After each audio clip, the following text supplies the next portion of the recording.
Jadi Anda ingat ya, IP itu Anda dipanggil. Tapi soft skill lah yang akan membuat Anda direkrut dan Anda punya lompatan karir. Kita harus menjadi yang terbaik di market yang mau kita masuki. Jangan pernah mengabaikan orang-orang yang pernah berinteraksi dengan kita sebagai rekomendasi. Ya, jadi spiritual intelligence, ya, emotional quotients. Yang ketiga adalah ini yang paling penting nih. Hey, hai ID People, ketemu lagi di Sekali, Senin Karir Literasi by ID Career, with ID Career, your career is real. Belakangan ini ramai di sosial media yang membahas mengenai sikap kerja para Gen Z. Sayangnya, mayoritas narasi ini berkonotasi negatif. Salah satunya mengenai kecemasan yang dialami Gen Z di bursa kerja. Di tengah berita yang beredar mengenai sikap kerja Gen Z, sebenarnya apa aja sih yang harus disiapkan para Gen Z untuk bisa survive di dunia kerja? Kali ini telah hadir seorang yang telah memiliki banyak pengalaman yang beragam dalam dunia kerja. Beliau yang akan menjawab mengenai keresahan para Gen Z ketika menghadapi dunia kerja. Beliau merupakan director dari ID Career dan beliau adalah Pak Bima Hermasto. Selamat malam Pak Bima. Selamat malam Mbak Sakanti. Iya, gimana Pak kabarnya Pak? Baik, alhamdulillah. Sehat-sehat Baik, semuanya. Ya, sehat. Ya baik Pak Bima, ini kan memang lagi center nih Pak Bima mengenai Gen Z gitu ya Pak. ya, Dan ya. narasinya mayoritas nih negatif Pak. Masalahnya salah satunya nih tentang generasi strawberry, di mana generasi strawberry ini seseorang yang dianggap sensitif, mudah terpengaruh, dan juga kurang tangguh nih Pak dalam menghadapi berbagai tantangan. Nah, kalau gitu nih dari Pak Bima sendiri yang sudah memiliki banyak pengalaman di dunia kerja dan sudah bertemu dengan banyak orang gitu, Pak. Sebenarnya apa aja sih yang harus dilakukan oleh para Gen Z gitu? Baik, ini pertanyaannya langsung to the point ini Mbak Sakanti ya. Jadi, satu hal yang perlu digarisbawahi dalam karir kita harus menempatkan diri sebagai seorang careerpreneur. Ini selalu saya sampaikan di mana-mana ini. Terutama bagi mereka yang baru selesai, baru lulus kuliah, Anda harus menempatkan diri sebagai careerpreneur. Artinya dari awal harus tahu apa yang ku mau. Tahu persis mengeksplorasi alternatif-alternatif masa depan yang dia rencanakan. Ya, karena ini penting sekali. Kalau dia tidak memahami apa yang dia inginkan, yang dia punya, potensi, kompetensi, dan seterusnya, akan susah buat dia untuk bergerak lebih jauh. Nah, ini yang harus dipahami ini ya. Jadi, careerpreneur itu seperti halnya proyek. Proyek 5 tahunan, 3 tahunan, 2 tahunan, ya, bahkan 6 bulanan, bahkan 3 bulanan itu karir itu, karir manajemen itu. Jadi begitu kita mau lulus kita harus mempersiapkan 3 bulan pertama saya mau ngapain ini terhadap karir saya. Karena Anda mengembangkan karir ya, makanya karirpreneur, membangun dan mengembangkan karir. Nah, kalau Anda tidak beyond the passion, artinya orang selalu mengatakan konsep karir itu adalah ku tahu yang ku mau. Ikigai kalau orang Jepang begitu ya. Harus tahu benar-benar apa sih yang diinginkan begitu. Tapi ini beyond passion. Karir ini melampaui apa yang kita inginkan. Tanggung jawab moral ada di situ, ya. Belajar menjadi profesional ada di situ. Dan Gen Z ini yang tadi disebut sebagai problem dari generasi strawberry ini akan terpetakan apabila kita memahami apa sih yang menjadi tantangan Gen Z saat ini. Ya, sehingga saya selalu menyebutkan salah satu critical point untuk Gen Z ini adalah harus never crack under pressure. Kata-kata kuncinya careerpreneurship, beyond the patience, never crack under pressure. Ini adalah 3 kata kunci yang ingin saya tekankan buat Gen Z. Ya, jadi sekali lagi Dia harus tahu persis apa yang dia inginkan, ya, tahu kekuatan yang dia punya sebagai modalnya, paham bagaimana mengelola step by step dari lulus kuliah 3 bulan, 6 bulan, apa yang mau dicapai, apa yang jadi target, ditarik mundur kayak project begitu kan. Dan yang lebih penting lagi adalah tadi yang disebutkan generasi strawberry ini harus dipatahkan dengan never crack under pressure. Never crack under pressure itu artinya apa? Ya kita harus siap menghadapi segala bentuk tanda kutip nih penindasan dalam karir kita. Maksudnya penindasan itu bukan berarti konotasi yang negatif ya. Maksudnya kemampuan untuk adaptasi, cepat belajar, lincah dan seterusnya. Nah itu yang saya tekankan supaya kita nggak salah dalam menyiapkan diri dan kita bisa tanda kutip lebih sukses dalam merencanakan dan merealisasikan karir kita sebagai karir planner. Nah, ini sebagai start awalnya gitu ya. Oke. Baik Pak, mengenai tadi, Pak Bima juga menyebutkan tentang mengenali diri sendiri gitu ya Pak, dan ada juga bahwa kita ini harus mengenali kelebihan dan kekurangan masing-masing gitu, potensi masing-masing. Ya, Mungkin teman-teman di sini juga banyak yang bingung mengenai gimana sih cara aku bisa menemukan kelemahan, kekurangan, atau potensi diri aku. Nah, mungkin dari Pak Bima sendiri ada, apa ya, tips and trik tersendiri gitu Pak untuk bisa mengenali gitu? Masing-masing potensi diri kita, kelemahan dan juga kelebihannya, bagaimana cara mengenalinya dan mengidentifikasikannya. ya, baik ya. Jadi who am I? Ya, jadi hampir semua eh, apa namanya perencanaan karir, pelatihan-pelatihan karir, workshop selalu berangkat dari who am I. Who am I ini adalah portofolio kita. Ya, ibarat kita itu mau perang, apa yang kita siapkan? Who am I? Siapa kita? Ya, kalau Sun Tzu bilang tahu diri, diri sendiri, tahu musuh kita, maka setiap pertempuran kita akan menang.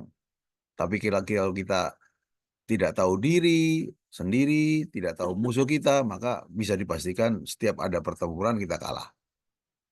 Ya. Nah, maksudnya apa di kata-kata ini? Who am I ini tipsnya adalah Anda harus dari awal, ya dari awal nih membina 3 arah. Ya, yang pertama adalah arah ke atas. Ya, arah ke atas ini ke ke aspek spiritual. Ya, oh Pak, kok kok spiritual? Oh iya, harus dari awal karena bangsa kita kan bangsa sila pertama ketuhanan yang Maha Esa. Artinya memang spiritual intelligence itu jadi hal yang penting ya karena permasalahan-permasalahan karir itu banyak tidak sedikitnya begitu ya akan bersinggungan pada doa, ikhtiar, tawakal dan seterusnya. Ya, jadi yang pertama ini adalah yang ke atas nih kita harus bangun, mengetahui sampai di mana kita memiliki kekuatan spiritual intelligence. Kemudian yang kedua, ini penting lagi nih, ya, apa yang disebut dengan emotional quotients. Jadi mengetahui diri sendiri artinya kita harus paham bagaimana kita bisa berinteraksi dengan diri kita sendiri dan kita bisa berinteraksi dengan sekeliling kita dengan baik. Ya, karena ini penting who am I ini adalah bagaimana kita dipandang publik orang di sekeliling kita ya karena kunci dari karir salah satunya adalah network yang kita bangun semenjak awal gitu semenjak kita masuk ke kuliah lulus itu bahkan ketika di tempat kerja salah satunya adalah membangun silaturahmi. Ya, jadi spiritual intelligence, ya, emotional quotients. Yang ketiga adalah ini yang paling penting nih. Sekarang zamannya AI, ya. Jadi gimana Pak Bima tipsnya? Zamannya AI ini semua yang terkait dengan siapa kita, who am I, ini Anda bisa melacak nih. Ya, kalau Anda bicara tentang profiling, saya kekuatannya di mana, ada di mana, Anda bisa menggunakan self-assessment. Anda bisa melakukan, generasi Gen Z itu pasti jagoan dong, mengekstraksi pemikiran, ide-ide ke dalam bentuk narasi yang kita bisa bangun dan kita simpulkan dari AI, berbasis AI. Tetapi yang saya masukkan di sini adalah pemahaman diri tentang AI ini akan menjadi modal Anda juga untuk ke depan. Data intelligence atau data science. Ya. Jadi data intelligence kita yang kita sebut sebagai human intelligence, kita harus tahu persis kekuatan kita di mana, ditambah dengan artificial intelligence, itu adalah return on investment. Jadi itulah yang menjadi nilai tambah kita ke depan, generasi Z. Kalau Anda nggak memahami bahwa kesuksesan Anda ke depan dipengaruhi oleh AI, ya, spiritual questions, emotional questions, who am I-nya, Anda nggak mengenal siapa sesungguhnya diri Anda sendiri. Padahal itu adalah modal Anda untuk ke depan karir Anda. Jadi itu yang penting ya, 3 ini ya. Jadi spiritual questions ini adalah bagaimana Anda ya berdoa, doa usaha ikhtiar, tawakal begitu kan. Ya. Bagaimana Anda mensinergikan antara ikhtiar fisik dengan ikhtiar batin. Bagaimana Anda, tanda kutip, emotional quotient itu akhlak. Ya makanya BUMN itu kan tagline-nya kan akhlak begitu ya. Gitu. Dan yang lebih penting lagi adalah, hey, ini eranya Anda menjadi diri Anda sendiri loh. Dengan human intelligence Anda. Kreativitas, kemampuan problem solving, dan seterusnya. Ditambah dengan apa namanya, menghasilkan output ya, human intelligence dan artificial intelligence menjadi return on investment, nilai ekonomi yang tinggi bagi karir Anda ke depan. Gitu ya. Ada lagi yang mau diperjelas, silakan. Oke, baik Pak. Intinya bahwa karena kesadaran sekarang nih kita sudah menggunakan teknologi, jadi para Gen Z ini juga harus bisa memanfaatkan teknologi dengan baik gitu ya Pak. Salah satunya juga didukung dengan IQ, EQ, dan juga SQ itu tadi ya Pak. Ya, Nah, betul. Betul sekali. tadi juga Pak Bima di awal menyebutkan bahwa kita itu harus bisa apa ya, merumuskan satu tujuan yang jelas gitu Pak, dalam profesional, dalam karir. Nah, itu mungkin ada tips and trick Pak, gimana caranya kita bisa menentukan, oh kita nih nanti maunya gini gitu, atau seberapa penting nih sih sebenarnya penentuan apa ya, penentuan kita mau gimana nih ke depannya 5 sampai 10 tahun ke depan, biasanya kan seperti itu ya Pak untuk setting the goals. Nah, seperti Ya. Jadi gini, saya selalu guyonan sama adik-adik ya yang baru selesai. Kalian jangan sampai salah 3 nih. Ya, kuliah salah jurusan, bekerja salah karir, ya, ketiga berkeluarga salah milih mertua, gitu kan. Saya guyonannya mertua, bukan milih istri tapi mertua gitu. Kok bisa begitu, Pak? Ya, banyak contoh lah ya. Bagaimana orang yang ketiga-tiganya nggak bener, akhirnya tanda kutip dia nggak sukses, nggak bahagia, ya. Jadi Anda boleh salah kuliah, tapi Anda nggak boleh salah milih karir. Karena di situ Anda menghadapi realitas kehidupan sesungguhnya. Makanya karirpreneur.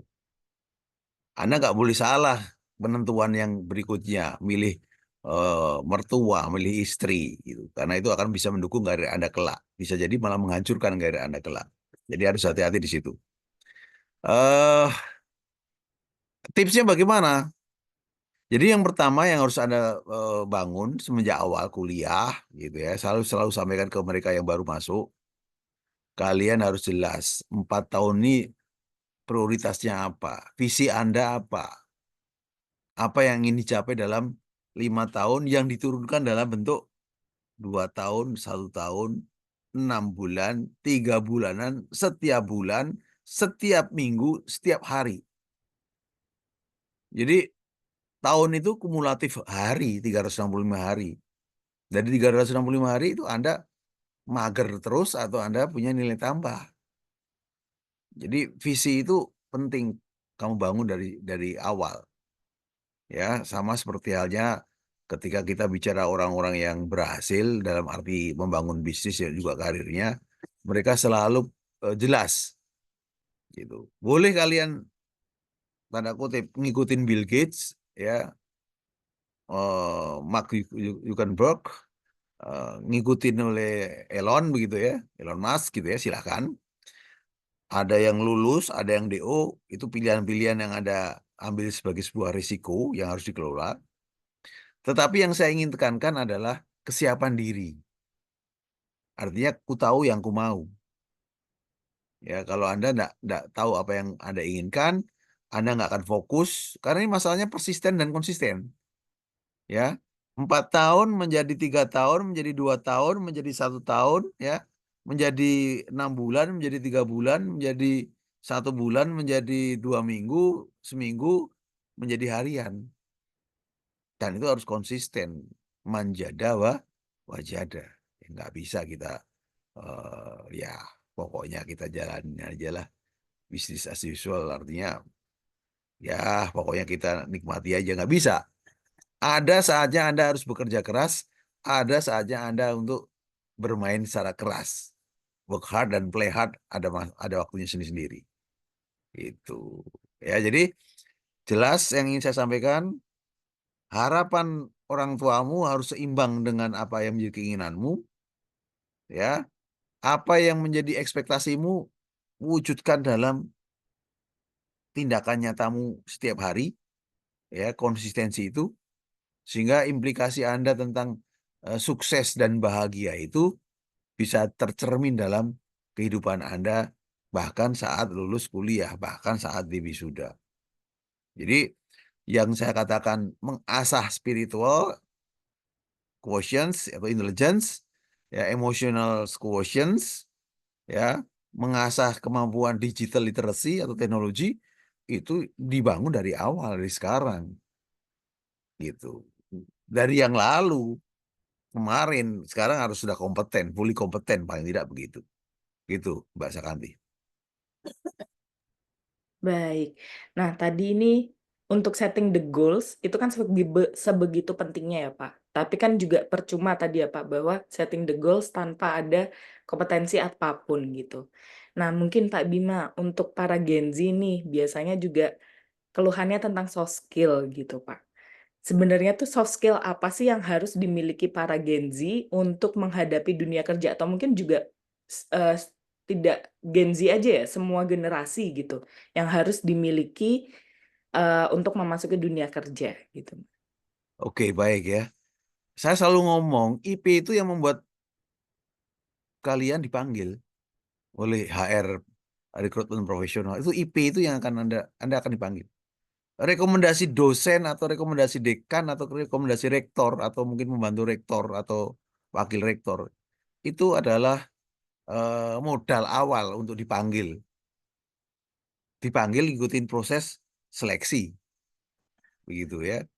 Dean recommendation, Dean list.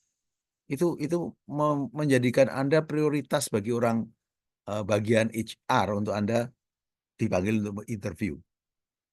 Tapi yang membuat Anda bisa diterima atau tidak bisa diterima itu apa namanya track record dan soft skill. Track record itu artinya apa? Apa yang Anda bangun ketika kuliah sejak awal sampai aktif di kampus belajar dan juga ekstrakurikuler sampai Anda lulus, itulah yang akan menjadi portofolio Anda. Ya. Nah, ketika IP menjadikan Anda dipanggil, maka kemampuan komunikasi, ini soft skill ini udah masuk. Bagaimana Anda meyakinkan bahasa Inggris, bahasa Indonesia, bahasa Jerman, bahasa Arab, ya, kemampuan komunikasi, how to convince people, ya, how to influence people itu akan menjadikan Anda menjadi apa namanya kandidat yang lebih disukai, kemampuan komunikasi. Apalagi Pak, kemampuan problem solving, menyelesaikan masalah. Jadi orang yang banyak masalah selama kuliah, Anda bersyukur, artinya Anda banyak banyak cerita untuk dijual begitu. Ya. Apalagi problem solving, apalagi creative thinking, apalagi kemampuan data analytics, data science karena zaman now Itu eranya big data 4.0. Jadi bukan cuma bicara AI sebagai soft aspek atau technical aspek, tapi AI itu udah menjadi melekat, menjadi soft itu. Jadi kepemimpinan berbasis digital itu, digital leadership itu menjadi soft skill.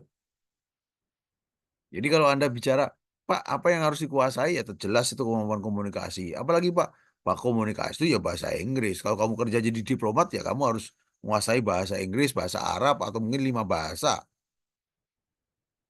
Memecahkan masalah, bekerja sama, mempresentasikan, menggunakan data science, simulasi, ya.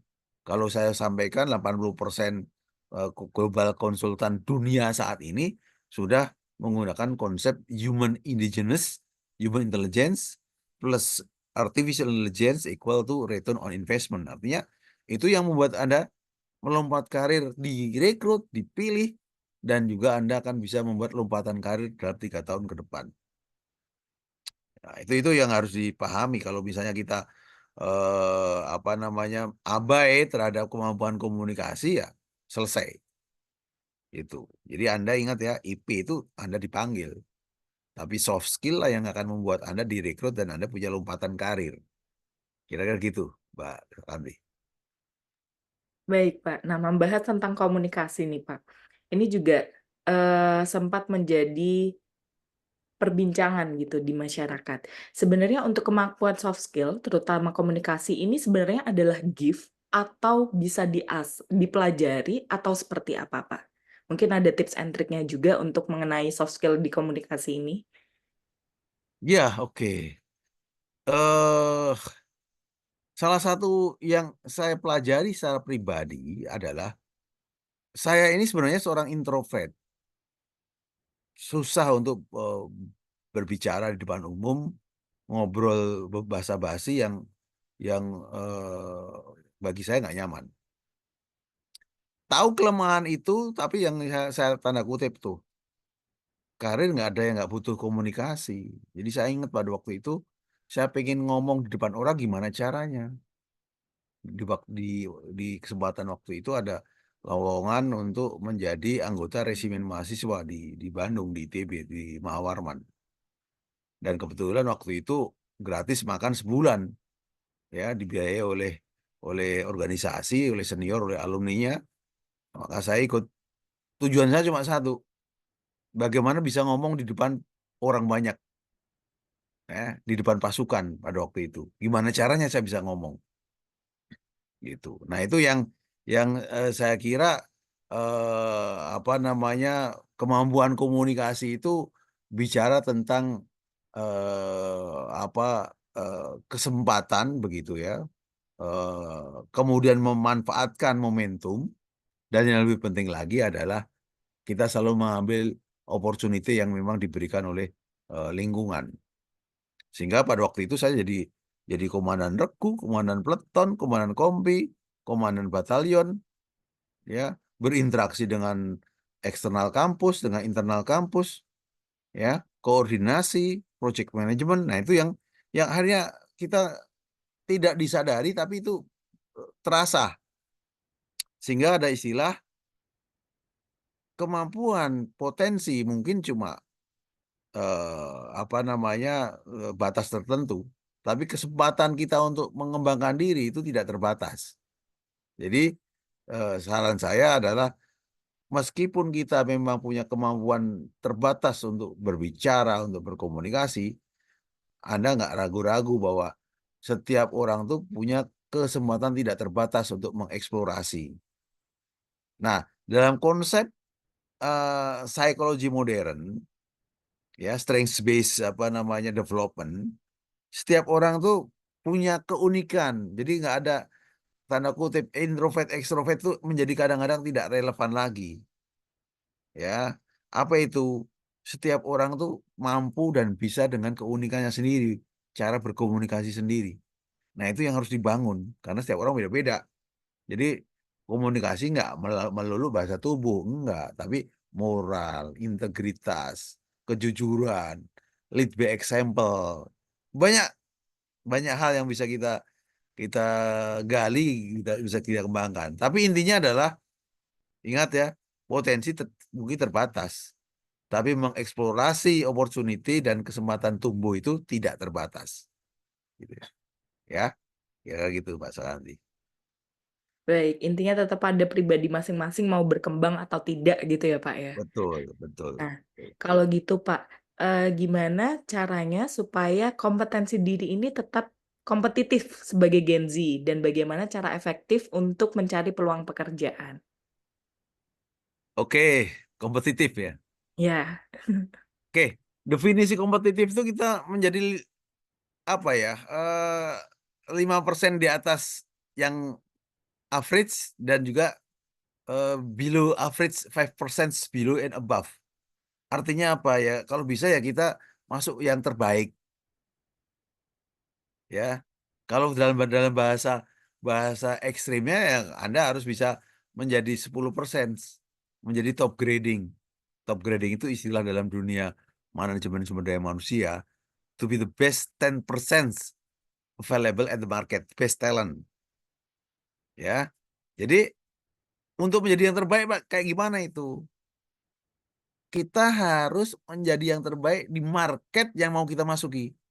Market manajemen trainee, jadilah yang terbaik untuk manajemen trainee.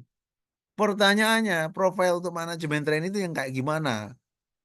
Kan begitu, ya. Manajemen trainee harus kemampuan leadership-nya, kemampuan intelijensinya tadi yang saya sebutkan ya, spiritual quotient-nya iya, emotional quotient iya, ya. Kemudian apa lagi? eh Artificial intelligence AI-nya, human intelligence-nya iya. Ya itu yang harus kita apa namanya kita maksimalkan. Ya, jadi kalau kita bicara tentang apa namanya karir, maka kemampuan kita dalam menangkap apa pengembangan diri, kemudian opportunity itu coincide. Ada yang di depan mata kita nggak bisa karena kita nggak siap. Ada yang kita siap, opportunity nggak datang juga. Ya, makanya saya bilang career planner itu harus betul-betul kita paham apa yang dibutuhkan oleh market kita. Gap-nya apa? Bagaimana menjadi yang dibutuhkan yang terbaik di market yang kita punya. Misalnya, kita ingin menjadi manajemen trainee, maka kita harus bisa profile. Manajemen trainee apa sih? Tadi yang udah saya sebutkan, IPK-nya kebanyakan jenius-jenius itu. 3,5, 3,7 ke atas. Hampir nyaris 4. Aktif di kampus, bener nggak sih? Ketua UKM apa enggak sih? Nangani project di dalam di luar kampus. Pertukaran pelajar di Amerika sama di Indonesia, Asia. Kan nilainya beda itu. Ya. Jadi itu yang harus ditekankan. Nah, sekarang ini knowledge is flat. Kemampuan kita belajar itu tak terbatas. Seperti yang tadi saya sampaikan ya. Opportunity untuk belajar tak terbatas. Mau Anda di India, mau Anda di Pacitan, mau Anda di mana? Washington DC, opportunity-nya sama. Itu. Anda tinggal mau apa tidak. Gitu. Kira-kira begitu. Ya. Jadi itulah yang jadi gap yang harus Anda harus diselesaikan, harus diisi sehingga Anda cukup percaya diri, confidence, yes, saya pasti akan keterima menjadi MT dimanapun. Kok bisa begitu? Ya karena kan tahu gap to fill-nya, tahu kekurangannya di mana, tahu kekuatannya di mana, bagaimana untuk menjual portofolio dengan baik, bagaimana karir planner yang sukses. Kira-kira begitu. Ya. baik. Membahas tentang portofolio nih Pak. Sebenarnya langkah-langkahnya untuk mempersiapkan portofolio yang menarik bagi perusahaan ini seperti apa sih Pak Bima? Oke, bagus. Terus portofolio yang menarik seperti apa? Nah, tadi saya sampaikan ya. Jadi Anda dipanggil dipanggil ke interview di rekrut proses rekrutmen. Nomor satu kan IP. Zaman now itu ya tentu kalau Anda punya kelebihan yang luar biasa, prestasi yang luar biasa, pasti Anda juga akan dilirik gitu kan. Kalau Anda hanya biasa-biasa saja, ya Anda akan mendapat perusahaan yang biasa-biasa saja. Begitu. Artinya apa? Untuk masuk dalam perusahaan yang liga luar biasa, Anda harus jadi pemain yang luar biasa. Nah, portofolionya bagaimana yang luar biasa ini? Saya saya sampaikan di depan, Anda harus top grading to be 10% the best available at your market.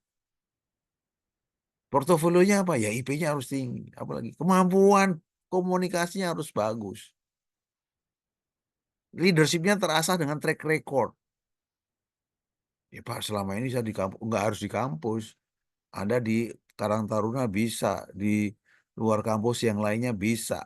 Saya juga bertahan dengan ngasih privat, ceritakan portofolio Anda punya kemampuan untuk ngajar. Pak, saya juga proyek-proyek dosen terlibat. Tulis berapa proyek yang Anda ikuti, bagaimana Anda menyelesaikan proyek tersebut, tulis itu. Ya, ada kita punya SMART objektif ya, spesifik, measurable, achievable. Semuanya terkuantitatifkan. Pencapaian-pencapaian itu menjadi scorecard Anda. Ya, scorecard itu maksudnya apa? Hal-hal yang bisa dihitung secara kuantitatif, prestasi yang Anda capai. Ya, karena kalau tidak ada hal yang sifatnya kuantitatif, Anda mau ngomong apa? Anda nggak bisa ngomong apapun, karena Anda dipanggil untuk proses berikutnya itu kalau Anda punya portofolio yang bagus, ya, aktif di kampus, ya. Kemampuan TOEFL-nya sekarang kalau bisa di atas 550, ya. Apalagi kalau kita cek lagi kemampuan apa namanya lolos dalam alat tes, ya potensi individunya Anda harus siapkan. Ya Pak, psikotes kan nggak perlu belajar. Loh, gimana nggak perlu belajar? Kita harus familiar dengan cara-cara untuk memahami alat tes itu. Nggak bisa kita abaikan. Ya, makanya bahkan untuk menjadi perwira TNI Polri pun Taruna harus paham tuh. Bahkan ada bimbingan untuk menjadi ASN, bayangkan tuh. Bimbingan untuk menjadi Taruna, ada lagi itu. Artinya apa? Kebutuhannya apa? Ada di mana level persyaratannya? Anda ada di mana? Ada gap, itu yang Anda close. Sesimpel itu. Tidak serumit Anda dikirim oleh Elon untuk ke planet Mars. Enggak, itu cuma standarnya seperti apa, kebutuhannya apa yang harus Anda fulfill gitu loh. Gitu. Jadi tentu kalau kita bicara tentang global apa namanya mindset, ya Anda harus berpikir global. Berarti apa? Portofolio Anda harus internasional. Ya dimaksud internasional gimana, Pak? Interaksi. Ya, contoh nih ya, beberapa kasus ya. Eh, eh, Banyak yang membuat program benchmark. Misalnya ini, mahasiswa Amerika datang ke kampus kita, kita ngundang.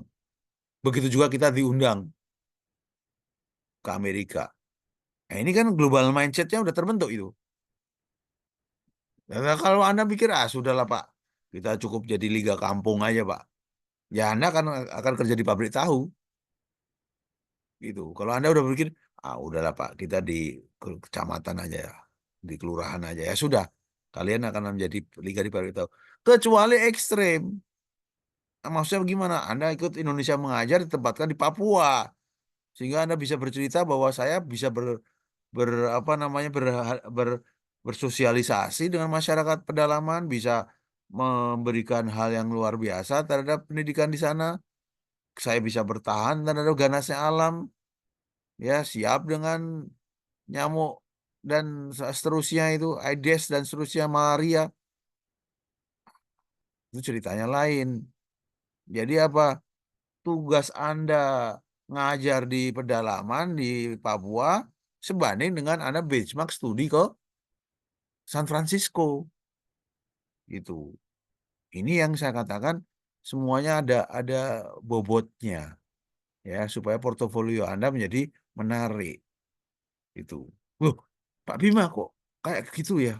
Eh, jangan lupa banyak sekali saat ini para eksekutif di perusahaan Fortune 500 companies 60% itu adalah mereka yang pernah ditugaskan di Afghanistan, pernah ditugaskan di apa namanya Asia, Irak dan seterusnya, ya.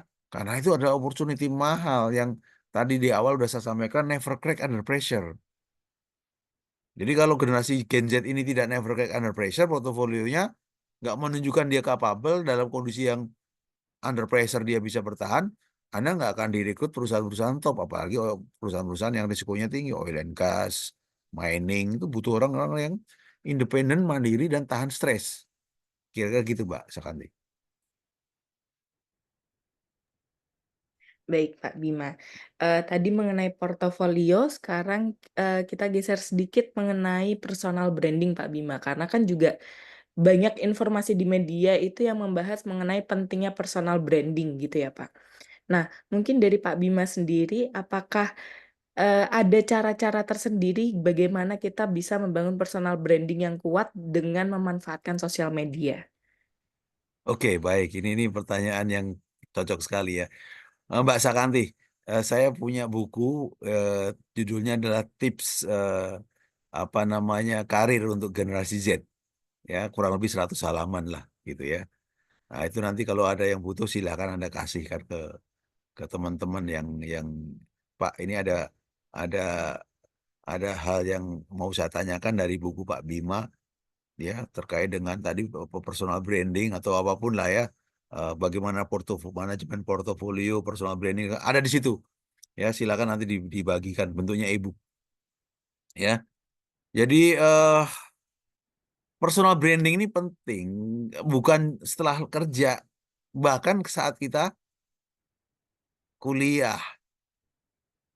Personal branding itu testimoni baik online maupun offline. Ya, saya ulangi lagi ya. Personal branding itu testimoni online dan offline. Ya, makanya di dalam apa namanya di LinkedIn begitu ya. Anda juga lihat ya banyak testimoni-testimoni oleh teman-teman, oleh atasan, mantan, kolega, teman seprofesi dan seterusnya ya.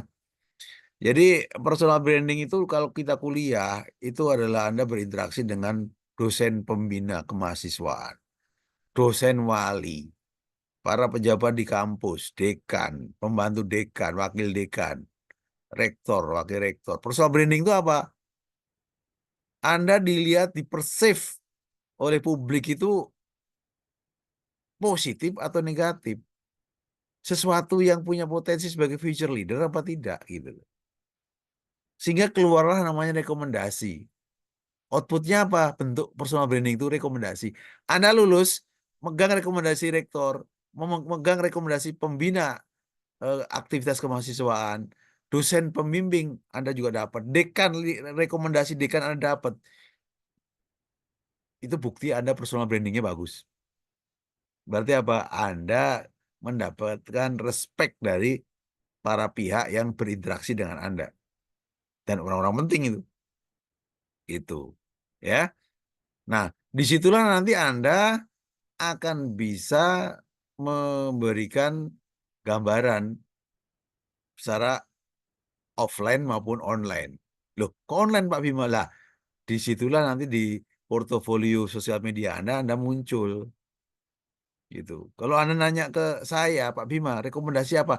Saya pakai rektor punya, ya. Saya pembina kemahasiswaan dulu punya, saya profesor pembimbing saya juga ada. Jadi testimoni-testimoni offline zaman dulu itu saya sudah punya. Jadi begitu begitu dilampirkan CV dan rekomendasi langsung saya nggak pernah meleset pasti dipanggil gitu. Kenapa? Rekomendasi-rekomendasi kan tidak akan apa namanya eh ya istilahnya tanda kutip nih menghancurkan diri sendiri gitu ya. Bapak Dekan memberikan rekomendasi kan nggak asal-asalan gitu. Bapak Wakil Rektor itu tanda tangan terhadap rekomendasi Bapak Profesor kita itu pembimbing kita nggak akan main-main ngasih rekomendasi. Nah itu personal branding. Artinya berarti apa? Anda seorang yang memenuhi ekspektasi extraordinary kalau perlu. Ya, memenuhi ekspektasi apa? Stakeholder kita. Siapa itu? dosen, pihak-pihak terkait kemahasiswaan, pembimbing, penguji, semuanya. Nah, itu modal Anda untuk nanti karir planner. Karena apa, kuliah S2, S3 Anda butuh rekomendasi dosen, karir planner itu. Itu personal branding. Nah, yang online karena zamannya sekarang online ya Anda harus siapkan kalau perlu membuat homepage pribadi, LinkedIn, sosial media yang menggambarkan kompetensi Anda, ya Anda publish kompetensi Anda, hobi Anda, kemampuan Anda, skill Anda. Sehingga ketika Anda dicek bener nggak nih, oh offline sama online konsisten ini orang-orang yang komentar terhadap, oh tulisan-tulisan yang bersangkutan cukup baik sehingga menggambarkan kompetensi teknis maupun juga soft skill-nya dia, kemampuan analisisnya dia gitu. Nah, ini eh, saya sampaikan pentingnya offline dan online personal branding. Dan yang jelas yang memberikan rekomendasi nggak akan asal-asalan. Oh, kalau penjahat kampus, penjahat akademik mau saya kasih rekomendasi baik gimana saya, wah, pasti dosen mikir 2 kali. Jadi penjahat akademik nggak akan dikasih rekomendasi pasti. Kira-kira begitu, Mbak Santi. Baik, Pak, terima kasih. Nah, untuk selanjutnya nih, Pak, mengenai rekomendasi itu tadi, itu kan berhubungan dengan networking ya, Pak. Ya, Dan networking itu sangat penting dalam perjalanan karir. Nah, cuman nih, Pak, bagaimana sih caranya kita bisa membangun networking yang baik dan kuat gitu ke orang-orang yang berkepentingan dengan kita nantinya? ya, bagus ya. Eh, ini sekali lagi nanti kalau detail ya tetap harus baca buku saya itu ya, yang tips untuk karir Gen Z ya. Eh, Membangun network semenjak kita masih jadi mahasiswa itu harus kita lakukan. Berarti apa? Anda harus membuka diri. Kata kuncinya membuka diri. Membuka diri terhadap lingkungan kita, akademis ya, dosen, teman-teman antar jurusan, jangan sejurusan aja ya, antar jurusan. Kampus Merdeka kalau perlu kuliahnya di dalam kampus kita sendiri maupun di luar kampus maupun di luar negeri, karena itu membangun network ya.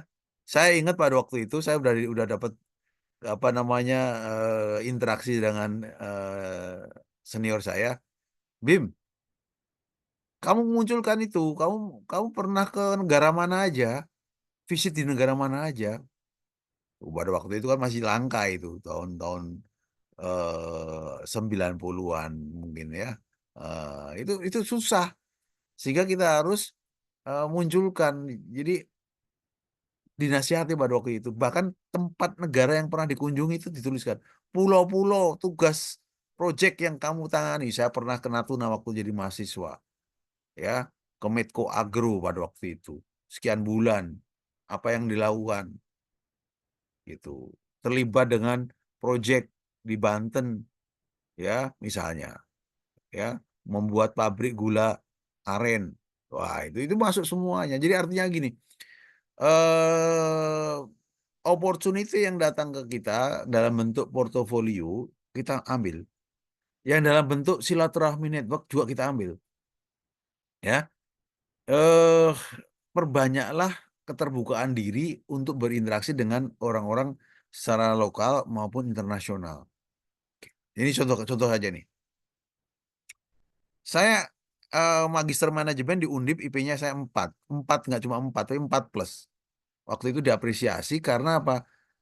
Pembimbing saya itu dari Amerika, yang saya berinteraksi dengan email.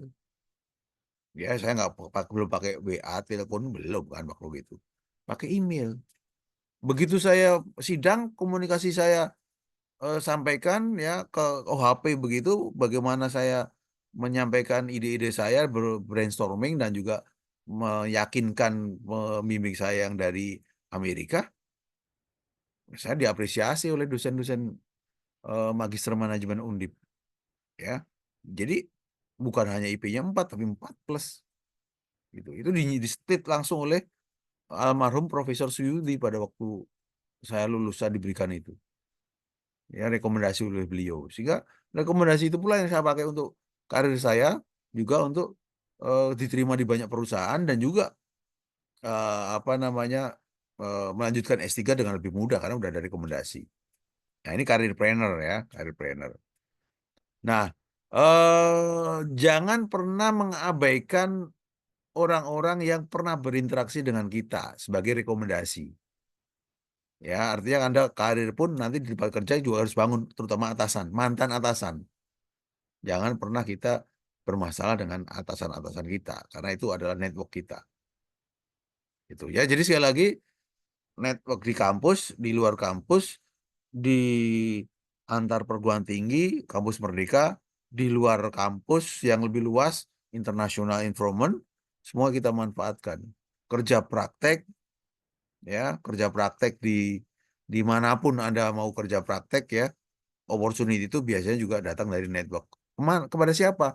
Ke senior kita di kampus, alumni-alumni kita yang di luar kampus, yang udah duluan berkarir, kita kita bangun ya. Eh, Kalau perlu ada satu mentor yang Anda pilih, ya, alumni-alumni senior yang sukses begitu ya, punya kemampuan yang Anda cari, Anda profile, ya Anda ngikor aja, ngikutin jalannya dia dalam arti skill yang dia bangun bagaimana caranya kok bisa seperti itu, kemudian juga menambah network, karena opportunity itu selalu ada apabila kita silaturahmi gitu ya. Teman-teman harus pahami itu. Kenapa? Sampai saat ini pun saya pribadi bekerja, punya project, punya perusahaan sendiri, beberapa perusahaan itu saya bangun, saya bentuk dari network yang saya siapkan saat saya masih mahasiswa. Kira-kira begitu Mbak Sakanti. Ada Baik, lagi? Ya, intinya sepenting itu membangun networking gitu ya, Pak. ya, Nah, ya.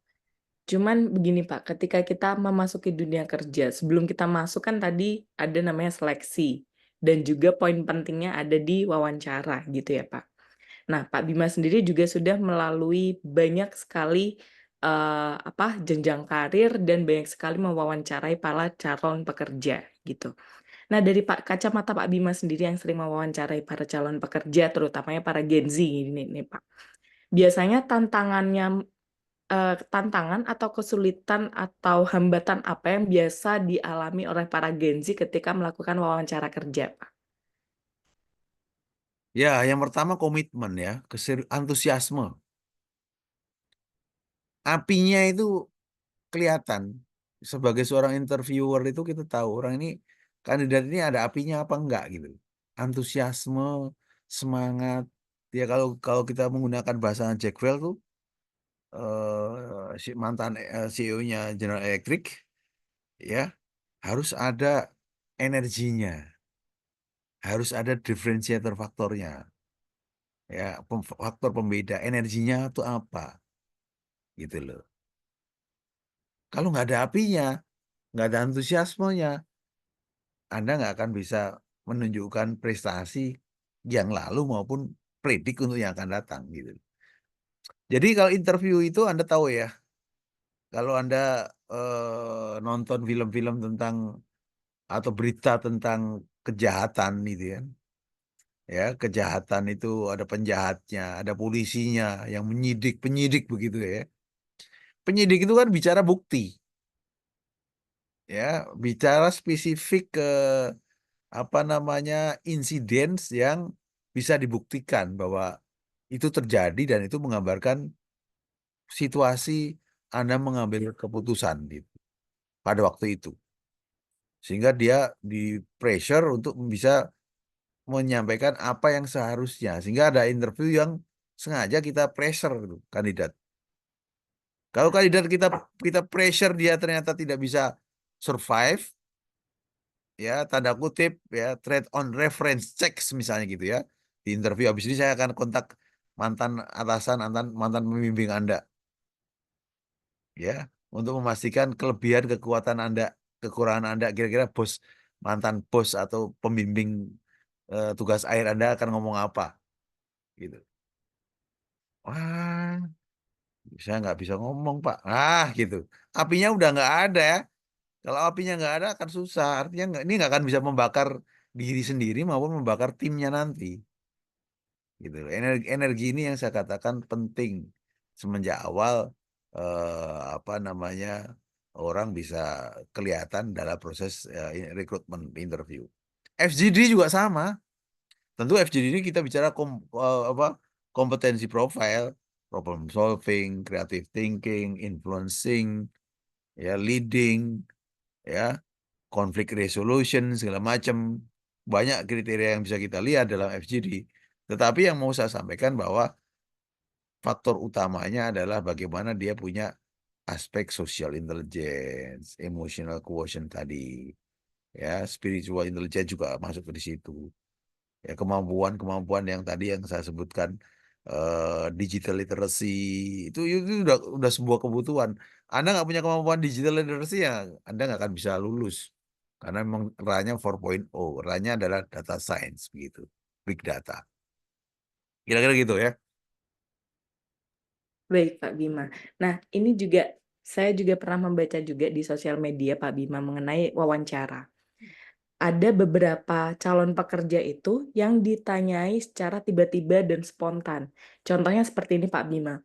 Coba menurut kamu ada berapa jumlah tukang cukur di Kabupaten X? Atau juga seperti ketika saya memberi kamu 1 triliun, apa yang akan kamu lakukan? Dalam artian ini adalah pertanyaan-pertanyaan yang tidak ada hubungannya dengan diri kita secara garis besarnya seperti itu, Pak. Nah, maksudnya bagaimana cara kita menghadapi pertanyaan ini dan sebenarnya pertanyaan ini nih tujuannya untuk mengungkap apa sih, Pak Bima? Oke. Jadi kalau kita bicara pertanyaan-pertanyaan yang menjebak tanda kutip tuh, yang memojokkan segala macam, itu adalah orang itu mampu berpikir cepat enggak sih gitu. Satu. Kedua, dia mampu berpikir logis dan rasional apa tidak sih gitu. Ketiga, dia cukup percaya diri enggak. Keempat, nilai-nilai yang dia yakin itu apa sebenarnya dalam hidupnya. Ya, uang 100 juta misalnya, kita akan lihat dia duitnya buat apa tuh, value-nya akan muncul. Kamu dapat 100 juta, sah, halal. Apa yang kamu lakukan sekarang? Satu, dua, buat list 5 aja deh. Total 100 juta. Nah, itu value-nya keluar. Logis rasional apa enggak? Orangnya itu logis rasional enggak dengan kondisi dia sekarang? Itu, ya. Kecepatan berpikir, bisa enggak dia menjawab dengan logis dan rasional dalam waktu yang singkat? Baik itu matematika kuantitatif maupun secara kualitatif. Gitu. Jadi sekali lagi, tentu instrumen itu dibuat untuk mengetahui spesifik requirements yang memang potential leaders atau mungkin kandidat yang potensial itu akan ditempatkan atau dikembangkan. Kira-kira gitu, Mbak Santi. Ya, Baik. Oke, kalau gitu, Pak. Nah, ini juga menjadi momok juga nih, Pak, mengenai cara melakukan negosiasi gaji nih, Pak Bima.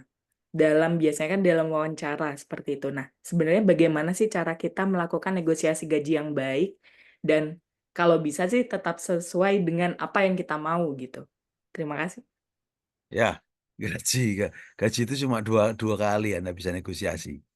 Pada waktu keterima dan pada waktu mau keluar. Mau keluar kalau Anda bagus, Anda akan dipertahankan. Mau minta berapa persen ditambah. Nah, jadi ada negosiasi itu di awal dan di akhir. Biasanya begitu. Kalau guyonannya orang-orang HR tuh gitu. Kamu hanya bisa negosiasi 2 kali. Saat masuk dan saat Anda resign, tapi dengan prestasi. Resign dengan prestasi artinya apa? Anda negosiasi lagi. Kalau kompetitor Anda offeringnya ngasih 2 kali lipat, bisa nggak perusahaan Anda ngasih 3 kali lipat? Kasarnya kan gitu, ekstrimnya. Negosiasi itu Anda tahu harga yang real, ya logis dan realistis, rasional di market yang Anda masuki.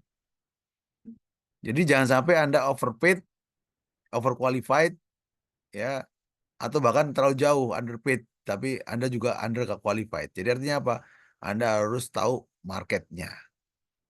Market manajemen trainee BUMN berapa sih? Gitu kan? Anda harus tahu apa namanya range-nya. Oh, BUMN ini sekarang antara 8 sampai 12 ya. 8 juta sampai 12 uang saku. manajemen trainee, belum karyawan tetap misalnya begitu. Ya. Nah, dari market survei atau mencari referensi oleh senior, teman kita atau alumni yang lain, maka kita bisa menentukan market yang kita masuki. Gitu. Ya kalau bisa sih setinggi mungkin, tapi yang jelas kalau manajemen training udah ada range-nya sendiri. Tiap perusahaan punya range-nya sendiri dan tidak akan keluar dari range itu. Ya, karena menghindari overqualified. Ya, karena seperti kita tahu ada manajemen trainee yang harganya 6 juta, ada yang manajemen trainee yang harganya 12 juta. Beda kan gitu. Yang 5 juta ada, yang 10 juta ada. If you keep peanut, you get monkey. Artinya ya nggak akan tahan lama. Orang-orang yang kamu kasih kacang ya paling sekedarnya aja. Dan kemungkinan juga akan lompat. Itu dari sisi perusahaan. Dari sisi pekerja, ya Anda harus tahu market Anda yang Anda masuki.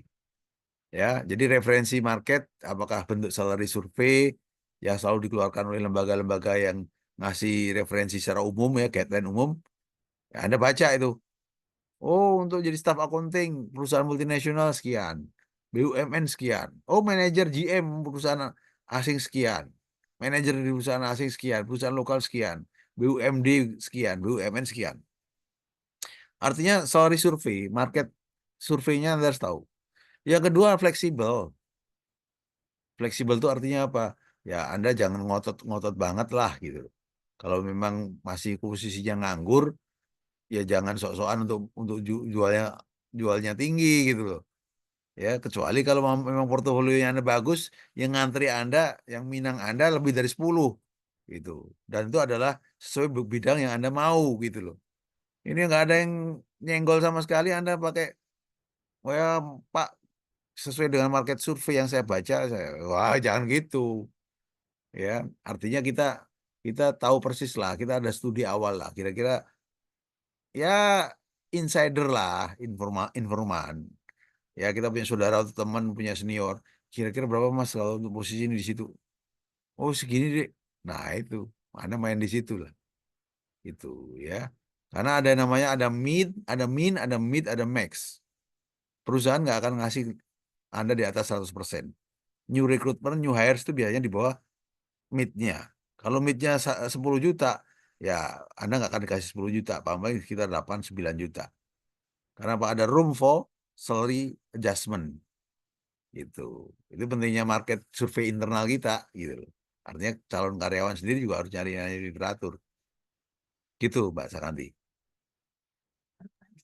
Baik Pak Bima, mungkin untuk yang terakhir nih Pak Bima, ada pesan-pesan tertentu untuk bagi para Gen Z ini mengenai kunci sukses untuk membangun karir di jangka panjang Pak Bima. Ya, jadi gini, jangka panjang ini karir planner tuh nggak cuma sekedar 3 tahun, 5 tahun. Karir planner tuh 30 tahun, 25 tahun ke depan. Anda harus bisa menikmati setiap proses ini dengan bahagia, dengan enjoy, ya. Sehingga perlu konsep namanya work life balance, ya, continuous learning, ya, upskilling dan reskilling, update dan upgrade, ya, update selalu ilmunya, upgrade selalu improve, ya. Itu yang menjadi Anda untuk tanda kutip punya daya saing, ya. Tadi saya sampaikan kan kompetitif di market tenaga kerja. Jadi top grading, ya, top grading employee. Nah, dengan begitu Anda akan selalu punya kemampuan employability. Selalu zigzag ke tempat manapun banyak yang welcome. Itu enggak pernah kan ada kata pensiun, enggak pernah. Ya, selalu diminta untuk bergabung, Pak, bergabung proyek ini, bergabung proyek ini. Pak, ada posisi direktur di sini, BOD kosong di sini. Bapak mau. Nah, itu tergantung dari passion Anda, karir Anda, keinginan Anda. Kalau kalau sudah mulai tahun kelima itu Anda udah tahu persis kompetensi Anda udah tahu persis nilai Anda dalam dunia profesional tuh ya. Udah tahu persis kira-kira Anda akan zigzag kemana aja. Apakah internal ataukah eksternal. Jadi kira-kira itu pesan saya, selalu update dan upgrade, upskilling dan reskilling, selalu continuous learning karena kita nggak pernah tahu pengetahuan kita 5-10 tahun lalu sudah nggak laku lagi untuk 5 tahun ke depan, 3 tahun ke depan. Gitu Mbak Sakanti. Baik Pak Bima, terima kasih banyak Pak Bima sudah menyempatkan waktunya untuk bisa memberikan insight kepada teman-teman Gen Z. Sehat selalu untuk Pak Bima. Ya, terima Baik kasih, IT terima kasih. People, sekian podcast dengan Pak Bima. Boost your career performance. Ikuti program-program career preparation bersama ID Career. Karena with ID Career, your career is real. Sip, terima kasih.